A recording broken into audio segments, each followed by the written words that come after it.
Hey guys, my name is Ben, making another video for BehindTheCamera.com, and today we're going to take you behind the scenes on what it's like to be a second shooter at a wedding.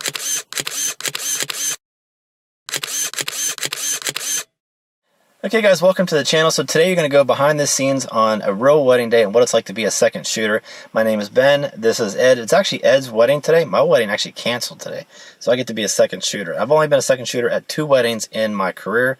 I've been a wedding photographer for 16 years. Ed's been a wedding photographer for how long? About 9 years. About 9 years. So Ed is actually my boss today. Usually it's the other way around. I own the studio. Ed's been my employee now for about 9 years. He's done a great job. So yeah, my wedding canceled, so I thought I would second shoot for Ed, and we would film it from the second shooter's perspective, which is something we never did on this channel or any of our other channels before. Here we go. So Ed is going to go inside and do some detail shots inside the venue, and I'm actually going to do the outdoor detail shots and some establishing shots. I'm going to jump in occasionally throughout this video and give you some advice as I see fit depending on the scene that you're watching. But right off the bat, communication is key. You want to communicate with your lead shooter about what you're capable of doing, what your skill level is. You want to make sure they don't put you in a situation that you're not ready for. So if it's your first time, definitely communicate with them ahead of time about what their expectations are, what they expect from you, and also what you expect from them. It's a really good idea to go into your first wedding having a full understanding of both of your roles.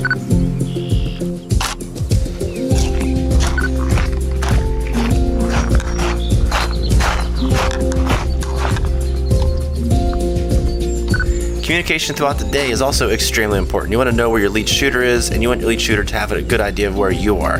You don't want to drift off and do your own thing. As far as establishing shots go, you want to make sure you get some good shots at the outside of the venue. I think that's something a lot of photographers overlook, is just getting some shots at the venue, some shots at the church, wherever they're getting married at. This location here, they're not really getting married outside at this particular location, but I did some shots at the outside ceremony part anyway, even though I know they were not going to use it, just in case you want to send some of these shots back to the venue at some point.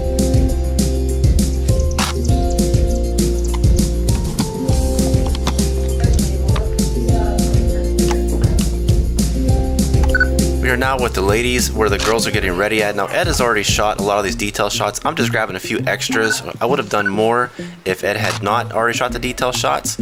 I just grabbed the shoes and a few other pieces just to get a few shots for this video. I know I keep talking about communication, but this is a perfect example of communicating with your lead shooter about what your roles are. While Ed is getting some shots of the bride getting ready and the bridesmaids getting ready, I'm just grabbing some detail shots, some shots of the dress, and I'll probably pop in and get a few shots of the bride herself. But again, you want to kind of define your roles of what each of you are doing, so you're not both shooting the exact same thing, and then you're missing some other things like detail shots. So we're not going to show you every single shot that I took as a second shooter. I'm typically showing you the first or second shot that I took from each location, from each setup, from each shot, and hopefully that's a good representation of what we captured throughout the day.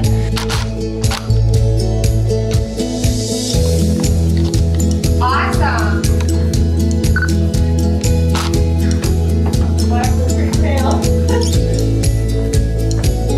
It's definitely a good idea to get at least 2 shots of everything that you're shooting and even reestablish your focus point each time you do that, just so you make sure you definitely get it locked in good focus.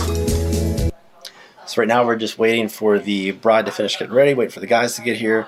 Me and Ed are just kind of hanging out, and he's giving me some good advice on being a second shooter, and he was talking about unique angles, and he was getting ready to finish his sentence, and I'm just going to turn it over to him. So in order to get the best unique shots, you have to unique up on them. Okay, so I know that was a terrible joke, but I promised Ed I would put that in there. So now I'm back inside the reception room. Ed let me know that it was not set up yet whenever he walked through it, so I went back to get a few more shots. In this situation, I'm just using a 24-70 for most of my photos. You could just use a mid-range zoom like a kit lens just to get started. If you're a second shooter and you don't have all the equipment that we have, it's totally fine to get started. It's not expected of you to come out with the gate with everything that we own. It's totally understandable. So just get what you can with the lenses that you have. I will occasionally switch over to a macro lens for a few shots, which is a 105 focal length. I'll also use sometimes an 85 1.4, and I'll point that out as I go along.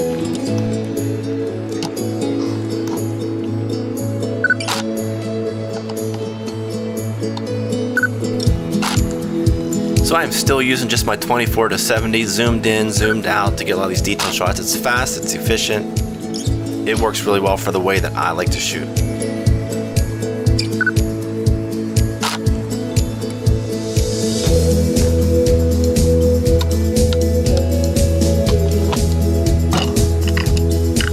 So here I am switching over to a 14mm Rokinon lens, just a manual focus lens, just for some really super wide shots. I usually shoot this between f4 to 5.6 for some of those big room shots. So now I'm switching over to my 85mm, shooting this around f2. You could also use a 50mm lens. It's a lot less expensive. It also goes down to 1.8 or 1.4 for some of those shallow depth of field shots you want to get.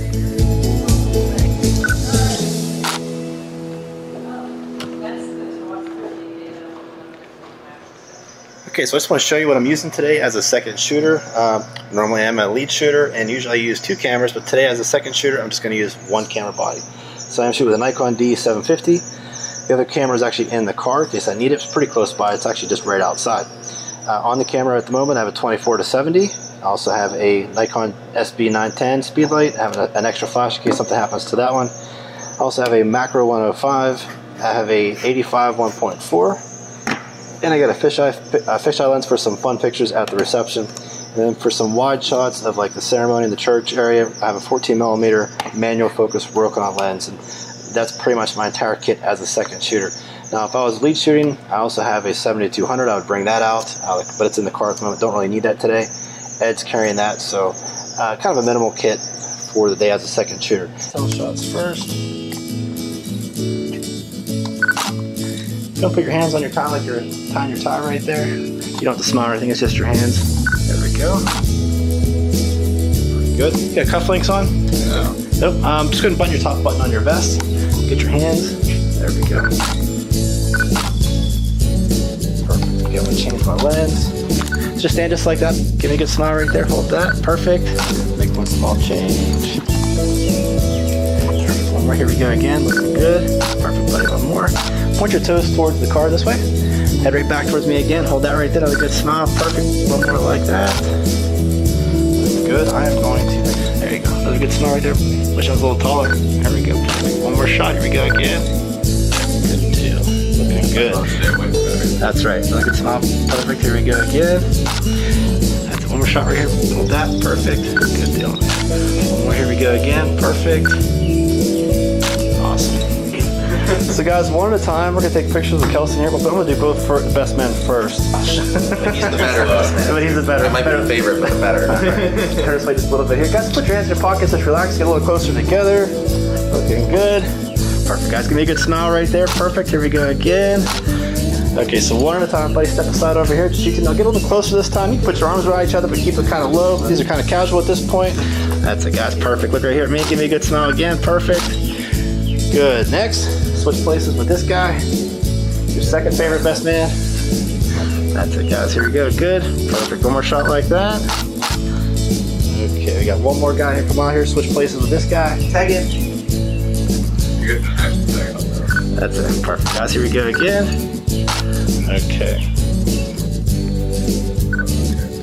So depending on your skill level, your lead shooter may expect you to do some shots with the bride or the groom or the bridal party on either side, and you want to be comfortable doing that. If you don't feel comfortable, definitely talk to them and maybe get some advice if it is your first time, and just get some advice on how to shoot it, what your settings should be, how to approach it. You want to definitely practice that a few times before you just walk in and start doing those shots. So definitely communication is key. I keep saying that over and over again, but communication is so important. Even something like the ring shots. You want to make sure you have a macro lens or something capable of getting those ring shots. Don't just assume that you can get them. Definitely figure it out ahead of time if that's something you should be photographing. Everybody kind of get a little closer. You put your hands in your pockets. Everybody just relax a little bit. Get nice and close. That's perfect. Hold that right there, guys. Give me a good smile. Perfect, guys. One more like that. Looking good. One more shot. Dress up for the party later. So now we are back with the ladies, and I did work it out with Ed ahead of time that I would get a few shots of the bride, even though he was there. I just want to get some shots on video. So I didn't interrupt what he was doing. I did ask whenever he got a break that I could jump in, get just a few shots, and you'll see that now. But definitely, again, communicate. You don't want to just barge in on what a lead shooter is doing. You want to work out ahead of time to when you can get some of the shots that maybe you want to do with the bride or the groom. Chin down just a little bit. Hold that again right there. Perfect. little more, just a little bit more of a smile this time. A little happy. There it is. You are getting married today. Perfect. Okay. That's it. That's a nice, pretty smile right there. Perfect. Hold that. Beautiful. One more like that. All right, look right back here at the camera. Give me a good smile right here. Chin this way again. Keep going to chin a little bit more. Right there. Hold that. Perfect. Perfect smile. Looking good. One more like that. Chin that way just a tiny bit. There we go. Hold that right there. Perfect. One more shot. Awesome, honey.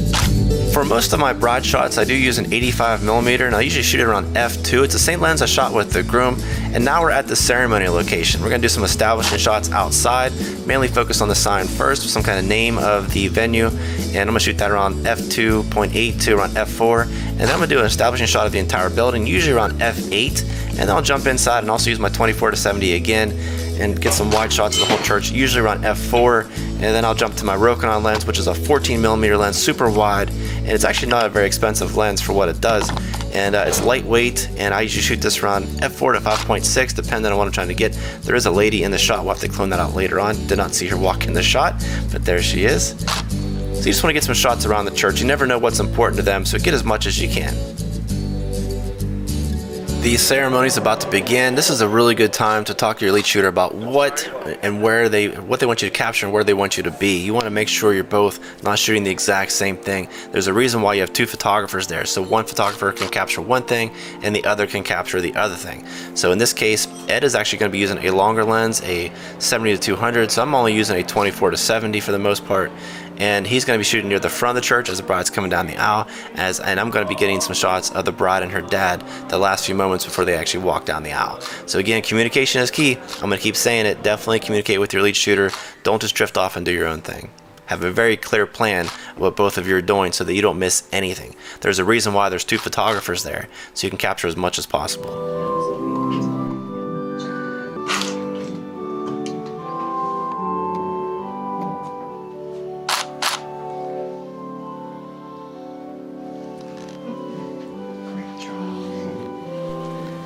Another tip, if you're someone like me who likes to use the focus beep to kind of hear when the camera's in focus, definitely still turn it off during the ceremony. I turned it off and put this camera in silent mode, and for Nikon, silent mode's kind of a joke. It's not really as silent as you can hear, but definitely turn the beep off during the ceremony.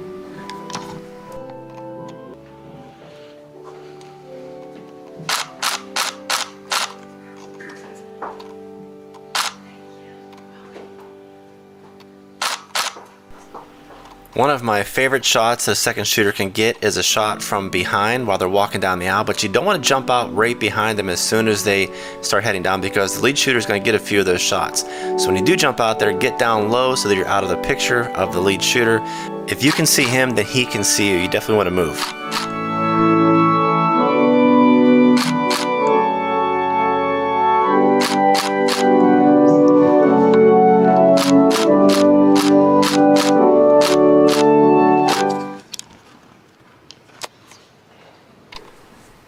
Ed and I have already discussed he's going to be shooting long, I'm going to be shooting wide, so I'm going to do a lot of the shots from the back of the church, wide shots, tight shots. I'm going to creep up a little bit and get some closer shots, even though I'm using a wider lens.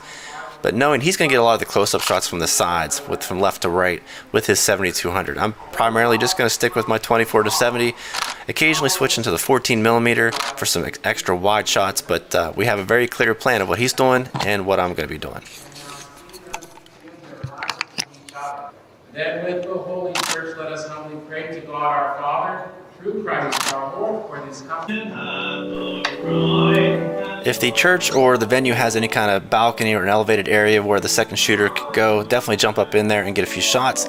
Discuss that with your lead shooter first, make sure that's what they want and that they want you to go up there yourself, because sometimes they want to go up there and do the shot themselves, but definitely plan that out ahead of time. And always ask for permission first from the church before the ceremony even starts. Make sure you're allowed to go up there. Don't assume that you can just walk up into the balcony and get some shots. Another tip for shooting ceremonies is you don't want to overshoot the ceremony. You don't want to undershoot it either, but you definitely don't want to shoot the same thing over and over and over again if nothing has changed. So get a handful of shots and move on to the next pose, next angle, wait for something else to happen. You don't need 50,000 shots of the back of their heads if nothing has changed. The of the church's minister in this community your intention to enter its character. So just a quick note about the video. We did capture the kiss, obviously, but for some reason I did not have the video running during that, but we did actually capture it. And you would both, the lead shooter and the second shooter, want to find an angle where you can capture that last kiss before they come down the aisle. So ahead of time, Ed and I have decided that he's going to start setting up all of his lighting gear for the family formals while I finish up getting all the shots of the bridal party walking down the aisle, as well as some of the immediate family members.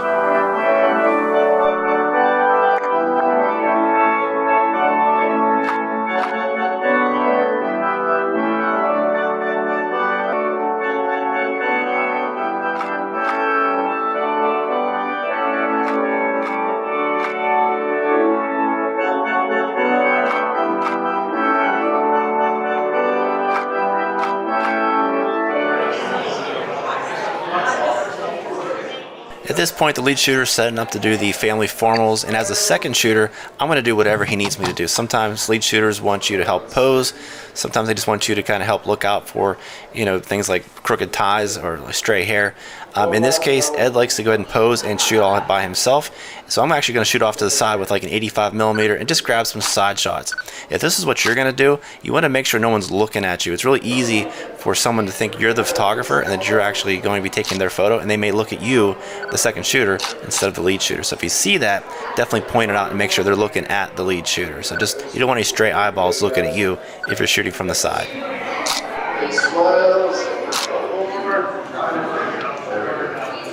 So, what's your favorite lens to shoot weddings with? My 85. Out of all the second shooters you ever worked with, I'm your favorite, right? No. In most cases, after the ceremony is over with, after all the family formals are done, the lead shooter is going to take out the couple for some extra photos, both posed, candid, some fun shots, and it's a perfect opportunity for the second shooter to get some shots from the side where they're not always looking at the camera. It looks a little bit more candid that way, but definitely work that out with your lead shooter ahead of time that that's something that they want. Sometimes they shoot that shot themselves, so it's a perfect opportunity to get the shot if the lead shooter wants it. Again, communication is key. You don't want to be stepping on their toes, and at the same time, you want to make sure they're not looking at you as the lead shooter. You want to make sure they're focused on the lead photographer and not you. And if you see stray eyeballs again, definitely stop and talk to them about it. Make sure they're directing their attention towards the lead shooter. Hold hands right here. So as Ed steps away to change his lens, I'm going to go ahead and step in and just grab a few extra shots from a pose that he already has set up, and that's what I'm going to take advantage of right now.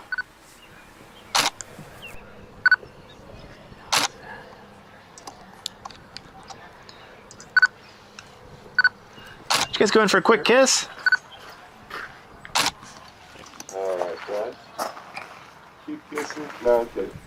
Good look at each other. So at this point, Ed is done at this location. He's going to pack up and get ready to go to the next location. So he's giving me a few minutes to get some extra shots that I really want to do with the couple. Again, we worked all this out ahead of time. You don't want to just spring this on your lead shooter in front of the couple. You want to work all this out ahead of time. Right, guys, look back here at me. Let's hold that right there. Now lean in just a little bit toward. That's it, right there. Perfect, guys. One more. Awesome. Very good. Don't break this pose. Now kind of lean a little nice and close to each other. Lean in. Let's hold that right there, guys. Perfect. Awesome, guys. One more shot. The trees are cooperating. Almost couldn't say cooperating. There you go. Perfect. And from that, so Margaret, I want the same pose. At this point, Ed is going to take the couple and drive away to the next location. We're going to be gone for about 10 minutes. I'm going to stay behind and get the bridal party ready for the next series of photos that we're going to take. At this point, Ed decided to do some more bridal party shots at the reception location down by the pond. And again, I'm shooting from the side. And again, if you're going to do that, don't shoot too close to the lead shooter, lead photographer. If you're standing right next to them doing these photos, you're definitely going to have eyeballs looking at you, and you don't want that. So shoot enough from the side that no one even notices you. But if they do notice you, definitely bring it to their attention to make sure they focus on the lead shooter again. Here we go. You may want to pull it out a bit more. Yeah, there you go. Another job for a second shooter is just kind of pay attention, make sure the lead shooter is not missing anything. In this case, there was actually a guy who was the bride's brother, was the man of honor. So we actually wanted to do a shot with him and all the groomsmen. It's a shot that actually Ed forgot, so he let me step in and just get this shot here near the end. And I went ahead and did the same thing for the ladies too. I got all the girls together and did a shot for just the girls. So let's say faces and flowers for this one. So everybody get nice and close, lean right in. That's it. You can put your arms around each other. You're fine. Yeah, put your arm right around her. Flowers down just a little bit. Now lean in really close. Faces and flowers. Here we go. No, I think it's the same thing. All right, here we go. Perfect. Hold that right there. Wind stop. Perfect, girls. Leaning even closer. That's it. One more. Flowers down just a tiny bit. There it is. Perfect. Now look at each other. Don't look at me. Look at each other. Perfect. Oh, what a There we go. I can't like it. You got the double cheeseburger. Oh, God. That's awkward. At this point, the reception's about to begin. The DJ is going to do the grand entrance. So you want to work it out ahead of time where you're going to stand at, where the lead shooter is going to be and where you're going to be. That way you're both not standing next to each other or getting the same angle. You want to have one maybe near the entrance, one near the, maybe like the dance floor. That way you're getting two different looks to the image. Rarely are these images like perfect by any means, but you still have to take it. At least you got it. Shoot away, get as many shots as you can, and hope for the best.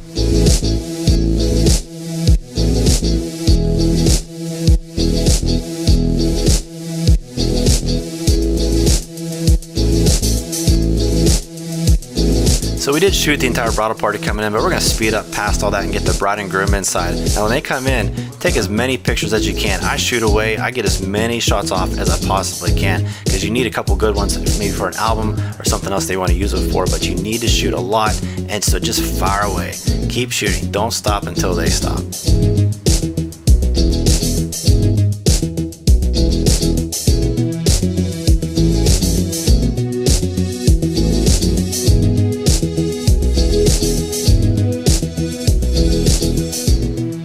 During the bride and groom's first dance, and any of the special dances like father-daughter dance, mother and son dance, you want to pay attention where the lead shooter is. He's going to take precedence over everything. He's getting the good shots, he's getting the safe shots. You want to make sure you stay out of his way. So if you end up shooting across from each other, you still want to move out of his way and let him get the shot. You don't want to be in the background of all of his pictures, so stay to an angle that you will not be in his shot. Get your pictures by all means, but make sure you pay attention to him. It's not his job or her job to pay attention to where you are. It's the other way around.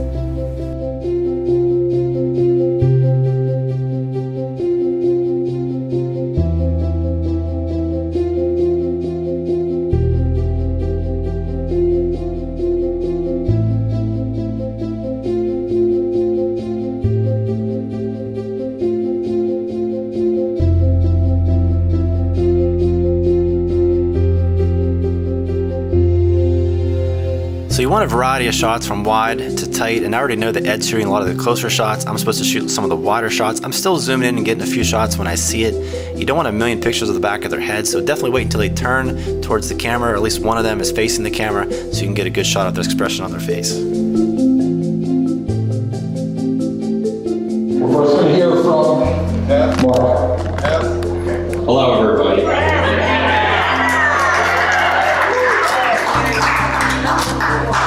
First off, I'd like to thank everyone for joining us today at this very special event.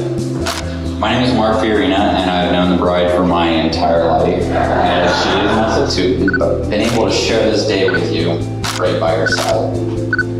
I'd like to end with a poem named My Sister. Over to our father of the bride, Steve Fiorina. Relax. It's not going to be a 20-minute speech.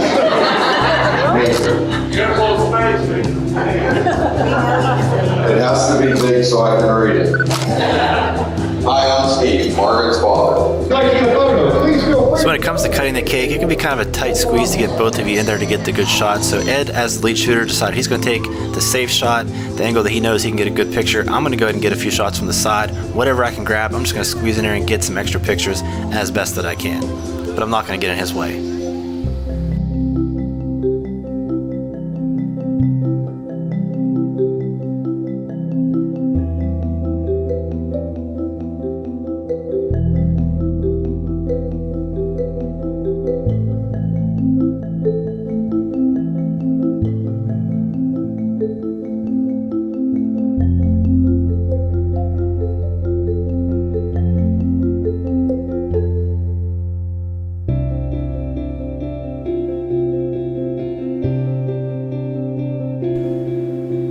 So now it's time to grab some fun dancing photos. The best way to do that is to shoot wide and get in really close. I'm not saying you can't use like a prime lens, like a 50 or 85 and zoom in and get some tighter shots too, but you want to get some nice wide shots showing everybody have a good time. You want the viewer to feel like they were there. So the best way to do that is to shoot wide and get in close. And you really want to avoid shooting the back of people's heads. No one wants to look at a bunch of photos of the back of everybody's head. So try to get some shots where everybody's looking at the camera, at least something where, you know, the majority of them are looking, or at least facing towards the camera.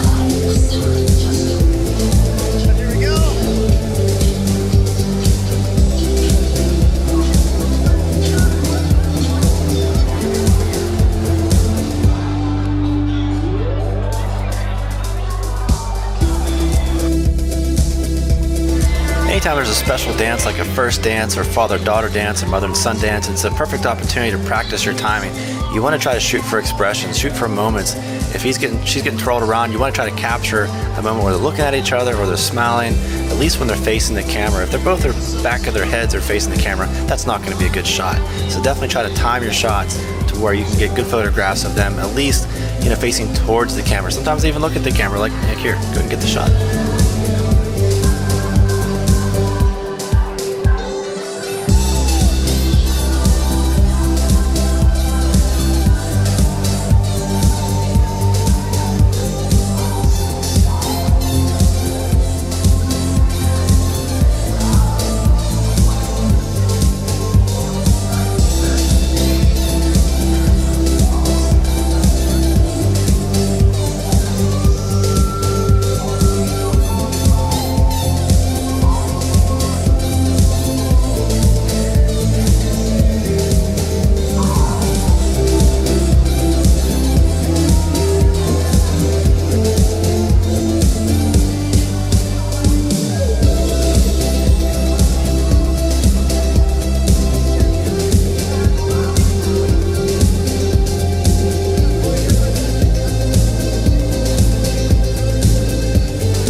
So a lot of lead shooters want their second shooters to do a lot of the grab and go type shots, the table shots, the small group shots at the reception. So make sure you check with your lead shooter and that's what they want from you. Typically that's going to be the case. You want to walk around and get groups together. If they're already set up and taking a photo, jump in there and get a shot on top of the shot they're already taking with their cell phone. They'll appreciate that. So don't be shy, don't be timid. Get in there and get the shots.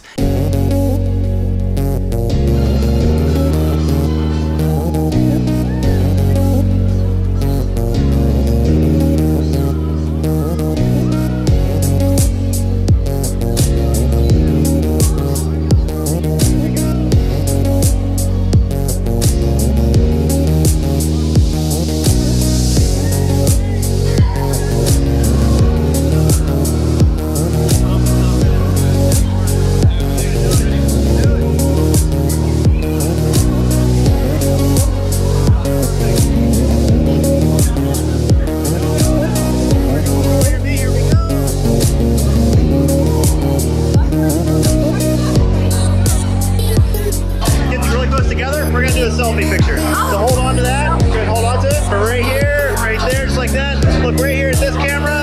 Look here. Hold that right there. One more. Just a little fun picture for you. There you go. I'll do a real one now. Get closer.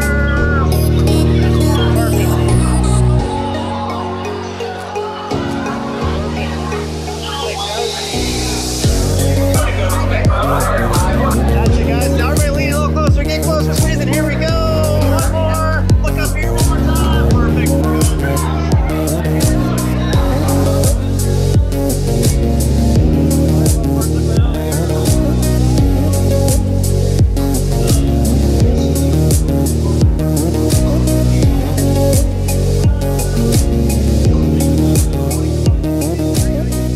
Okay guys, so it's been a few days since the wedding and it took a little bit longer to edit the video than I expected. So Ed, how did I do as a second shooter? You'll pass. We'll let you move up the so lead someday. I get paid? Okay. So if you guys have any questions or comments about the video we just made, please put them in the comments section. We'll absolutely answer this as best as we can. Please hit the subscribe button, hit the notification button. Lots of videos planned coming up. As always, thank you for watching and we will see you next time.